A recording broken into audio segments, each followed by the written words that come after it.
પણ મારે કથામાં પ્રારંભ કરતાની સાથે આપ લોકોને એક વિનંતી કરવી છે કે જીવનમાં આ મોકો વારંવાર નહીં આવતો.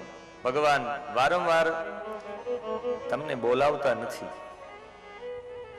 અને અહીંયા કદાચ જો બોલાવ્યા હોય તો કંઈક પ્રાપ્તિ માટે બોલાવ્યા છે, કંઈક ને કંઈક પ્રાપ્તિ થશે.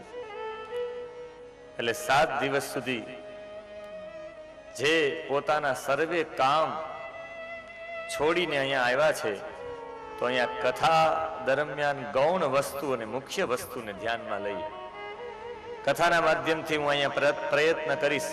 અને આ કથા GTPL ભક્તિ ઉપર લાઈવ છે, એટલે આ વખતે મારો આગ્રહ એવો રહેશે કે મારે દ્વારિકાધીશને પૂર્ણ પુરુષોત્તમ આધુનિક યુગમાં દ્વારિકાધીશ કોને કહેવાય, અત્યારે પણ દ્વારિકાધીશ આપણે કેવી રીતે સ્પર્શ કરે. હમણાં થોડા સમય પહેલાની વાત હતી, કૃષ્ણ લીલા શબ્દ એક ન્યૂઝપેપરમાં વાપરવામાં આવ્યો હતો. આ ફક્ત એક ન્યૂઝપેપરના તંત્રીનો શબ્દ નથી, આ લોકમાનસ ઉપર આવેલો શબ્દ છે. કોઈ પણ વસ્તુ આપણે કોઈ કરીએ તો સામેવાળો માણસ કહે કે તું તો કાનુડા જેવો છે, તું આવો છે. આપણે કૃષ્ણની લીલાઓ કોની સાથે સરખાવીએ છીએ? ઘણા બધા લોકો એવું કહેતા હોય છે કે રામાયણ જેવી રીતે બતાવે એવી રીતે જીવાય, રામ જેવું જીવે એવું જીવાય, પણ કૃષ્ણ જેવું જીવે એવું ન જીવાય. કૃષ્ણ કરે એવું ન કરે, પણ કૃષ્ણે શું એક વસ્તુ તો બતાવો કૃષ્ણે ખોટી કરી હોય. આપણો દ્રષ્ટિકોણ તો જો કેટલો થઈ ગયો, દ્રષ્ટિકોણ નબળો આપણો. કૃષ્ણની એક લીલા આ સમયમાં કોઈ એક પણ લીલા ખોટી સાબિત કરી દે. કૃષ્ણ ફક્ત મટકી ફોડવા વાળો હતો જ નહીં, દ્વારિકાધીશ મટકી ફોડે એવી વૃત્તિ વાળા હતા જ નહીં. એમ કહી શકાય કે દ્વારિકાધીશે જેટલી લીલાઓ કરી, તમામ લીલાઓમાં વિજ્ઞાન છુપાયેલું છે. એટલું બધું વિજ્ઞાન છે કે એના એ વિજ્ઞાનના પડ ખોલીને થાકી જાય, છતાં પણ તમે એ કૃષ્ણની એક લીલાઓનો પાર ન પામી શકો. કૃષ્ણ કોઈ એક સામાન્ય પુરુષ હતા નહીં. આજે 5,500 વર્ષ પછી પણ જો એમની ગાથા ગાવામાં આવતી હોય, આજે એની લીલાઓમાંથી પણ ભરપૂર શીખવા મળતું હોય, તો એ પરમાત્મા કેવા હોય. ફક્ત એનો આ પ્રથમ શ્લોક મંગલાચરણનો હું ગાય અને કથાને વિરામ આપીશ, પણ આ મંગલાચરણનો ખાલી એક શ્લોક જ તમે સમજી જાઓ. બપોર પછી 3:15 વાગ્યા, 3:15 ગાગિયા બધા અંદર. એટલે 3:15 ઉપર 3:15 ફરી આવી જજો.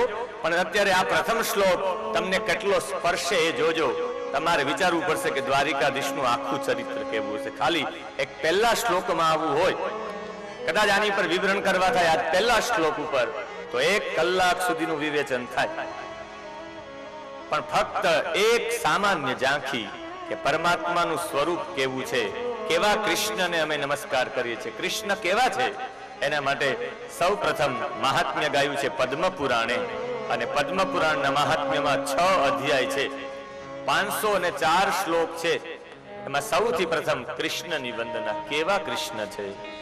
સચ્ચિદાનંદ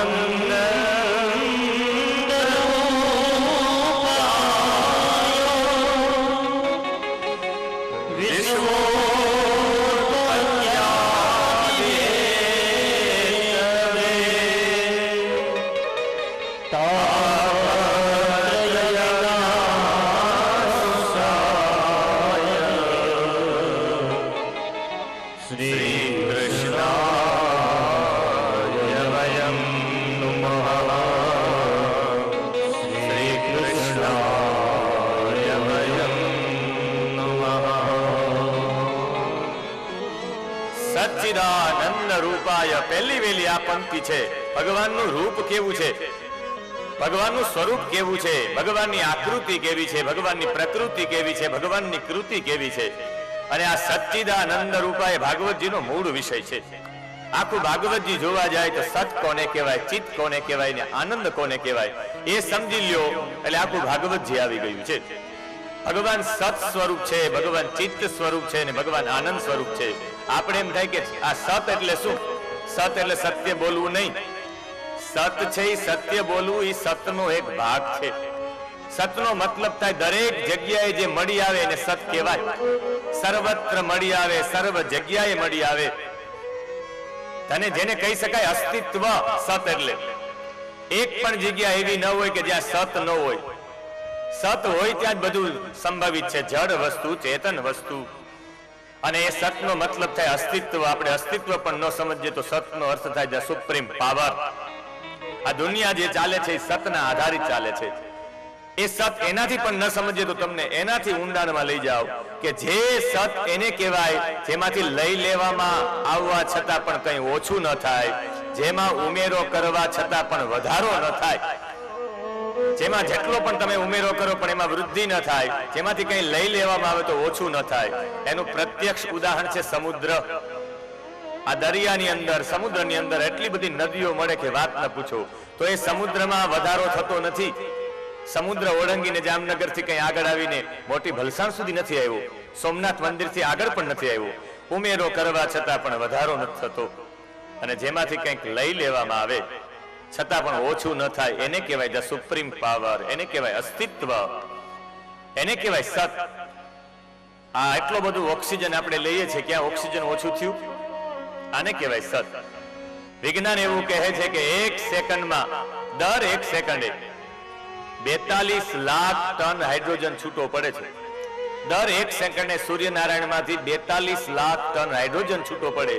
ને આ પ્રક્રિયા 1-2 વર્ષથી નહીં, 6 અબજ વર્ષથી ચાલે છે. છતાં પણ એમાંથી હાઇડ્રોજન પૂરો નથી. એનો મતલબ છે ધ સુપ્રીમ પાવર. સૂર્યને સત કહેવાય. જ્યાં જ્યાં પણ તમને આવું તત્વ દેખાય એ સત સ્વરૂપ છે. એના પછી ભગવાનનું સ્વરૂપ છે ચિત્ત, એટલે જ્ઞાન. અને દરેક જગ્યાએ જે જ્ઞાન છે એ જ્ઞાન તમે કોઈને વિતરણ કરો તમારામાંથી ઓછું ન થાય, અને સામેવાળામાં કઈ વધારો ન થાય. ને વધારો થાય તો કઈ દેખાય નહીં. ચિત્ત છે, જ્યાં જ્યાં પણ જ્ઞાન પ્રગટ થાય ત્યાં સમજવાનું કે ભગવત સ્વરૂપ છે, એ ભગવાનનું સ્વરૂપ છે. એક કૌટિલ્ય નામનો નાનો બાળક ઘણા બધા દેશ વિશે માહિતી આપતો હોય તો સમજવાનું કે ચિત્ત છે એ જ્ઞાનનું સ્વરૂપ, પરમાત્માનું સ્વરૂપ છે. અને એક અંદરથી આનંદ આવે, અને આનંદ આવે ને એ અંદરથી જે આનંદ આવે એને જ આનંદ કહેવાય. બાકી તો બીજી બધી જગ્યાએ મજા શબ્દ વાપરીએ, પણ અહીં મજા શબ્દ નહીં, આનંદ શબ્દ વાપર્યો છે. આનંદનો અર્થ એ થાય કે જે શાશ્વત રહે છે. બાકી સુખની વ્યાખ્યા છે કે જેને ભોગવીને દુઃખ આવે, જેને ભોગવ્યા પછી કાંઈ આવતું જ નથી, એનું નામ છે આનંદ. ભગવાન એવા આનંદનું સ્વરૂપ છે. સચ્ચિદાનંદ રૂપાય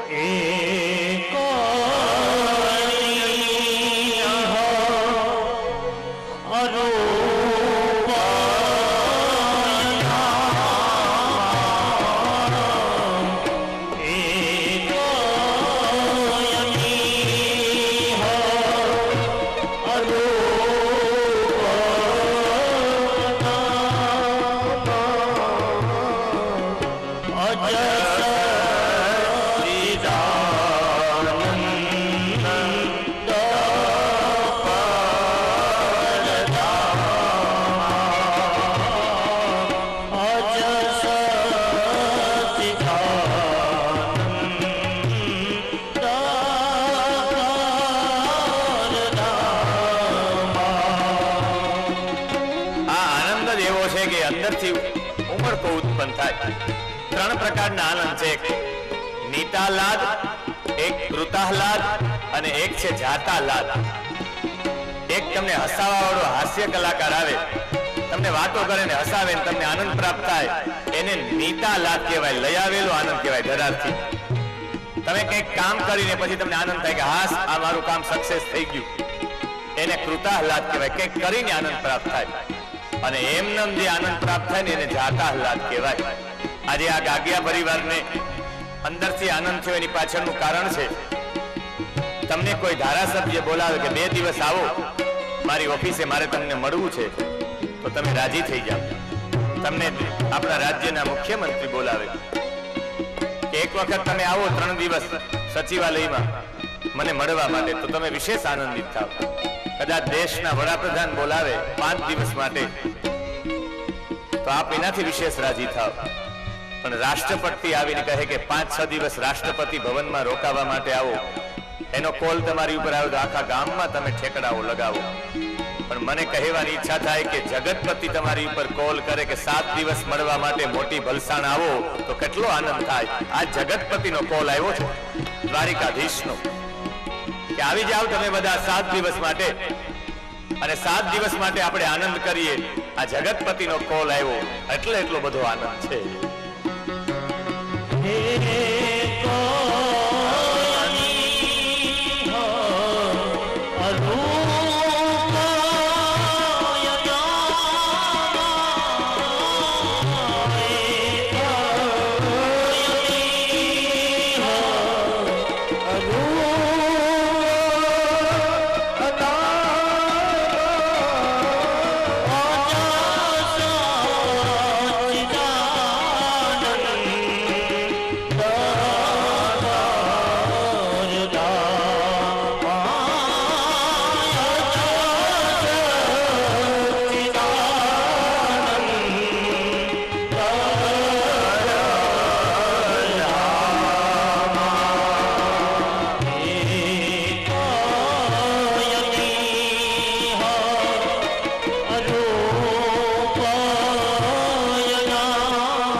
સચ્ચિદાનંદ રૂપ એવા પરમ સત્ય, જે પરમ સત રહેલું છે, બધામાં જ્ઞાન રહેલું છે, એવા પૂર્ણ જ્ઞાન, પૂર્ણ સત અને પૂર્ણ આનંદ સ્વરૂપ પરમાત્માનું સ્વરૂપ. જ્યાં તમને જ્ઞાન દેખાય, જ્યાં તમને આનંદ પ્રાપ્ત થાય, માં ગેલના મંદિરે જાઓ અને તમને અંદરથી આનંદની પ્રાપ્તિ થાય ત્યારે સમજવાનું કે આ ભગવતીનું સ્વરૂપ છે, આ ભગવાનનું સ્વરૂપ છે.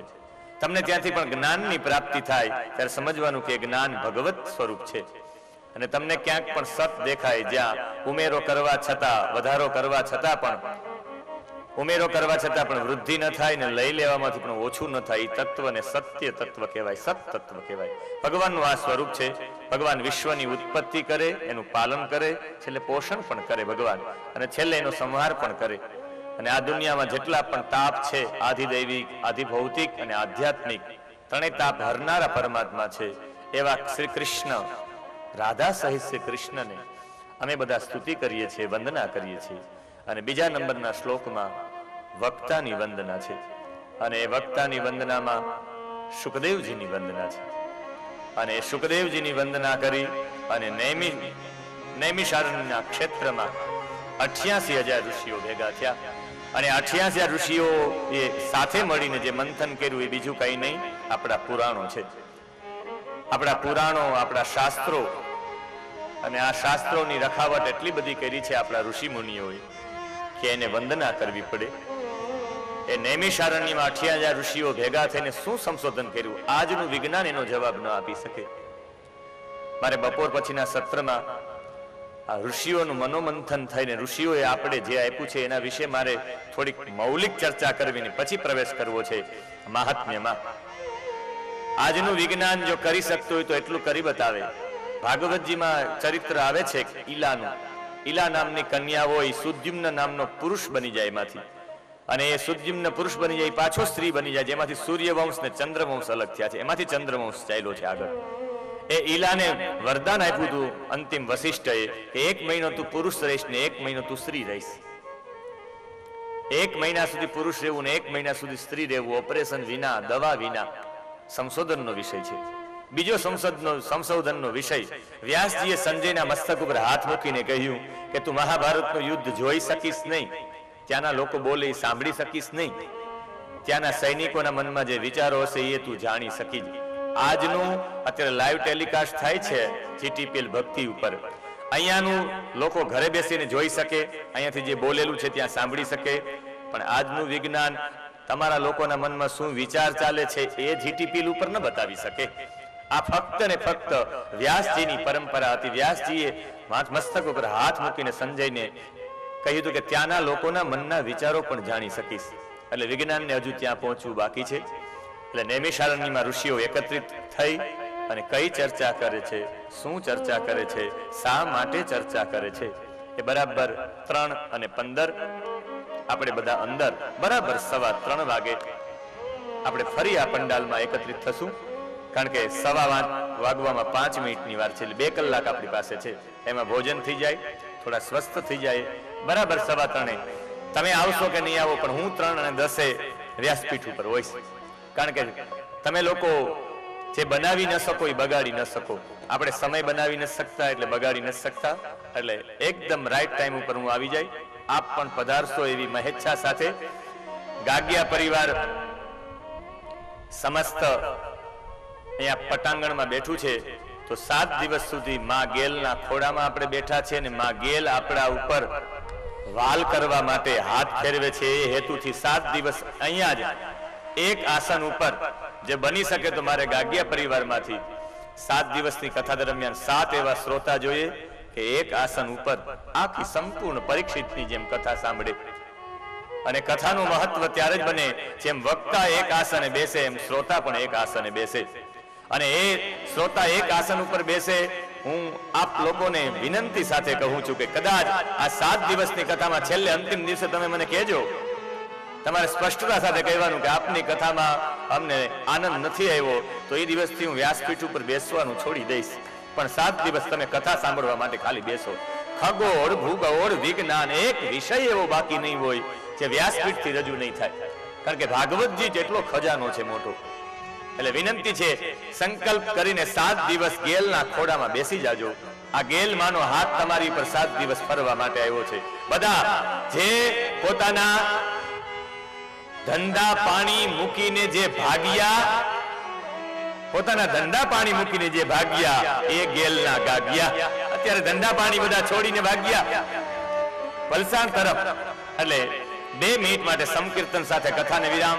બરાબર 3:15 વાગે મળીશું. હરે કૃષ્ણ હરે કૃષ્ણ કૃષ્ણ કૃષ્ણ હરે હરે હરે કૃષ્ણ હરે કૃષ્ણ કૃષ્ણ. થોડોક ઉલ્લેખ કરી દઉં. ઉદ્ઘોષકજી હમણાં કહેતા હતા કે તાલીમાં ઉર્જા હોય, પણ તાલીમ પર તો બહુ મોટું સંશોધન છે. આ ગુરુનો પહાડ, શનિનો પહાડ, આ પહાડ છે સૂર્યનો, આ બુધનો, આ ચંદ્રમાનો, આ શુક્રનો. સામ સામે જો આમ ટકરાય ને તાલી, શરીરની ઉર્જા વધે છે. એનાથી પણ વિશેષ આ મણિબંધનો ભાગ, જેને થાઇરોઇડ થયો હોય એ આ ભાગ ટકરાયો તો થાઇરોઇડ જતો રહે. આમ હું નથી કહેતો, લિમ્કા કહે છે. ગિનિસ બુક ઓફ વર્લ્ડ એની જેમ લિમ્કાનો ગ્રંથ છે. કલકત્તાના કૃષ્ણચંદ્ર બજાજે 24 કલાક આમ તાલી પાડી, 36 કલાક આમ તાલી પાડીને આંખનો મોતિયો દૂર કરી નાખ્યો. એટલે આમ તો તમાકુ ખવાય, તાલી પાડી દીધું તો આમ જ પડાય. આજે વિદેશમાં ક્લેપિંગ ક્લબો ચાલુ થયા લાફિંગ ક્લબોની જગ્યાએ. તો એ ક્લેપિંગ ક્લબો થાય તો આપણે કહી દઈએ કે 7 દિવસ માટે મોટી વલસાડમાં કૃષ્ણ ક્લેપિંગ ક્લબ ચાલુ થયો છે. એટલે તાલી સાથે હરે રામ હરે રામ રામ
સ્મરણ વિધેય નમઃ પાર્વતી પતયે. હર હર મહાદેવ.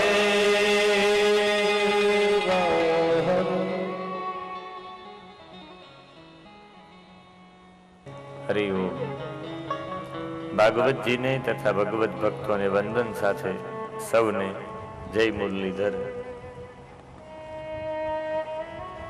સચ્ચિદાનંદ રૂપાય, આપણે એનો વ્યાપક પૂર્વક અર્થ જોવાની સાથે એટલું વિચાર્યું હતું કે સર્વદા અસ્તિત્વ ધરાવે એને સત કહેવાય, ચૈતન્ય યુક્ત હોય એને જ્ઞાન કહેવાય, અને સૌને આનંદનો અનુભવ કરાવે એ વાસ્તવિકમાં એ સચ્ચિદાનંદ ઘન છે. અને એવા સચ્ચિદાનંદ ઘનને નમસ્કાર કરીને પછી વૈરાગ્ય યુક્ત શુકદેવજીની વંદના કરી. ભાગવતજીના 3 વક્તાઓ છે. એક સુત પૌરાણિક છે, એક વક્તા શુકદેવજી છે, અને એક વક્તા મૈત્રેયજી છે જે વિદુરને કથા કહે. પણ ત્રણેય વક્તામાં વંદના જો કોઈની કરવામાં આવી તો શુકદેવજીને કરવામાં આવી છે. કારણ કે સાચો જ્ઞાન અને વૈરાગ્ય જેને સિદ્ધ કર્યો છે એ સાચો વક્તાનો અધિકારી છે. કથા એ કહી શકે જેની પાસે જ્ઞાન છે, જેની પાસે વૈરાગ્ય છે. વ્યાસજી છે એ જ્ઞાનનો અવતાર છે, પણ વૈરાગ્યનો અવતાર તો શુકદેવજી છે. શુકદેવજી વિશે તો કહેવામાં આવ્યું છે, દ્વેપાયન શુકો જગને ભગવાન એવ શંકર. ભગવાન શંકર જ હતા સાક્ષાત શુકદેવજી. એટલે એની વંદના કરી છે. નૈમિષારણ્યામી 88,000 ઋષિઓ નૈમિષારણ્યમાં એકત્રિત થઈ, અને એમાં સૌથી વિદ્વાન ઋગ્વેદના જ્ઞાતા 10,000 વિદ્યાર્થીઓને ભણાવનારા કુલપતિ શૌનક એને ઉભા થઈને સૂત પૌરાણિકને પ્રશ્ન પૂછ્યો છે. રોજ માટે 1000 વર્ષ સુધી યજ્ઞ ચાલે એવો મોટો યજ્ઞ કરતા હતા નૈમિષારણ્યમાં ઋષિઓ. એ 88,000 ઋષિઓ યજ્ઞ કરીને જ્યારે સાંજના નિવૃત્ત થાય ત્યારે જ્ઞાન સત્ર કરે, સત્સંગ કરે. અને એમાં એક દિવસ સૂત પૌરાણિકને જોયા, રોમ હર્ષણને આમ આવતા જોયા. તમામ ઋષિઓ ઉભા થઈ ગયા. ઉભા થાય અને શૌનક નામના ઋષિએ કહ્યું કે આપ બિરાજો વ્યાસપીઠ ઉપર અને અમારા પ્રશ્નોના જવાબ આપો. ત્યારે સૂત પૌરાણિકે પૂછ્યું કે તમે મને સાંભળ્યો નથી, તમે મને જોયો નથી, છતાં પણ આપ એટલો બધો વિશ્વાસ રાખો છો કે તમે તમારા પ્રશ્નોનો હું જવાબ આપી શકીશ? તો કે હા, કારણ કે જ્ઞાનની અસર માણસની બોડી લેંગ્વેજ ઉપર હોય, માણસની આંખો ઉપર હોય, માણસના ચહેરા ઉપર જ્ઞાનનો ખ્યાલ આવે. બાકી કઈ વક્તાઓની કેસેટો જોઈને ખબર ન આવે કે વક્તા કેટલો વિદ્વાન છે. એ તો વક્તા પાસે કેસેટ મગાવો કે અમારે તમારી કેસેટ સાંભળ્યું તો એ સારો જ ભાગ મોકલે તમને. એને સૌથી સારામાં સારી જે કથા કરી હોય એમાં સારો ભાગ હોય. એમ એક કેસેટના માધ્યમથી વક્તા ન સમજાય. વક્તાનો ચહેરો, વક્તાની આંખ, વક્તાનો જે હલનચલનની પદ્ધતિ, એની બોલવાની પદ્ધતિ, એની આંખો કહી દે કેટલો વિદ્વાન છે. સૂત પૌરાણિકને કોઈ દિવસ સાંભળ્યા નહોતા શૌનકાદી ઋષિ હોય, છતાં પણ બેસાડ્યા. એનો ચહેરો, એની કક્ષા જોઈને, એના દેહનો જે બોડી લેંગ્વેજ, જે સ્ટ્રક્ચર હતું આખું શરીરનું, એ શરીર ઉપર એવું લાગતું હતું કે આ માણસ જ્ઞાની હોય, આંખ ઉપર એવું લાગતું હતું, ચહેરા ઉપર લાગતું હતું, એ આભા છલકતી હતી. સૂત પૌરાણિકને બેસાડીને 7 પ્રશ્નો કર્યા છે શૌનકજીએ નૈમિષારણ્યના જંગલમાં. નૈમિષે સુતમાસીનમ અભિવાદ્ય મહામતિમ કથામૃતરસાસ્વાદ કુશલ શૌનકો બ્રવીત. આવા જ્ઞાની શૌનકજીએ પહેલો પ્રશ્ન પૂછ્યો, ભક્તિ, જ્ઞાન, વૈરાગ્ય સહિતનો વિવેક કેમ વધે? પેલા તો ભક્તિ, જ્ઞાન, વૈરાગ્ય મેળવવા અઘરા. કદાચ એ ત્રણેય મળી જાય તો એના પછી એમાંથી મળતો વિવેક મેળવવો બહુ અઘરો. કદાચ વિવેક મળી જાય તો વિવેકને ટકાવવો તો એનાથી પણ અઘરો. અને વિવેક કદાચ ટકી જાય પણ એ વિવેકમાં પાછી દિવસે દિવસે વૃદ્ધિ, વધારો થાય, એ સૌથી અઘરું. પેલો પ્રશ્ન છે ભક્તિ, જ્ઞાન, વૈરાગ્ય સહિતનો વિવેક કેમ વધે?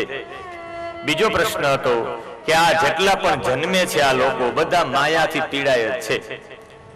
બધા માયાથી બધામાં મોહ કરાવે, તો આ માયા અને મોહથી દૂર થવા માટેનો કોઈ રસ્તો ખરો?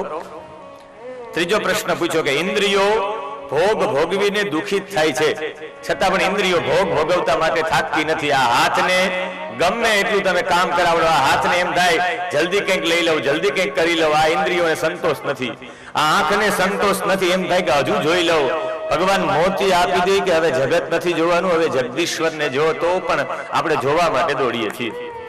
આ કાનમાંથી ભગવાન તમારી શક્તિ લઈ લે, તમે બેરા થઈ જાવ તો ભગવાન કહે કે હવે સાંભળવાની જરૂરિયાત નથી, બહારની વાતો ખૂબ સાહેબ અંદરની સાંભળ. છતાં પણ આપણે બેરા મીટર લગાડી લઈએ. આ ઇન્દ્રિયોને સંતોષ છે જ નહીં. એનું કારણ શું? ચોથો પ્રશ્ન પૂછો કે કલ્યાણ ને પ્રાપ્ત કરવા માટેનું સાધન શું? એ પરમ કલ્યાણ ને તેજને પ્રાપ્ત કરવું હોય, પરબ્રહ્મ પરમાત્માને પ્રાપ્ત કરવા હોય તો એના માટેનું સાધન કયું? પવિત્ર તો આ દુનિયામાં અનેક વસ્તુ હોય. પાંચમો પ્રશ્ન, પવિત્ર આ દુનિયામાં ઘણી બધી વસ્તુ હોય, પણ બધાને પાવન કરે એવું પરમ પાવન શું, જે બધાને પાવન કરે? ખાલી હું એકલો પવિત્ર થાવ એના પૂરતી સીમિત નથી. હું પવિત્ર નહીં, આખા જગતને પવિત્ર કરનારું જે પણ પરમ પાવન તત્વ છે શું છે? છઠ્ઠો પ્રશ્ન પૂછો, ભગવાન કૃષ્ણને મેળવી આપનારું શાશ્વત સાધન. ભગવાન મળી જાય, જે તમે એ વસ્તુ કરો એટલે તમને ભગવાન મળે જ, એવું કોઈ સાધન છે પરફેક્ટ? અને કહ્યું કે આ કાનનું કોઈ રસાયણ હોય તો અમને સમજાવો. આ 7 પ્રશ્નો પૂછ્યા. એ 7નો જવાબ એકમાં જ આપી દીધો કે સતયુગમાં પહેલા ભગવાનને પ્રાપ્ત કરવા માટે લોકો ધ્યાન ધરતા. એના પછી ત્રેતા આવ્યો તો ત્રેતામાં બધા યજ્ઞ કરતા. એના પછી દ્વાપર યુગ આવ્યો, એની અંદર પરિચર્યા એટલે સેવા કરીને ભગવાનને પ્રાપ્ત કરાવતા. લોકો કરતા ભગવાનને પ્રાપ્ત.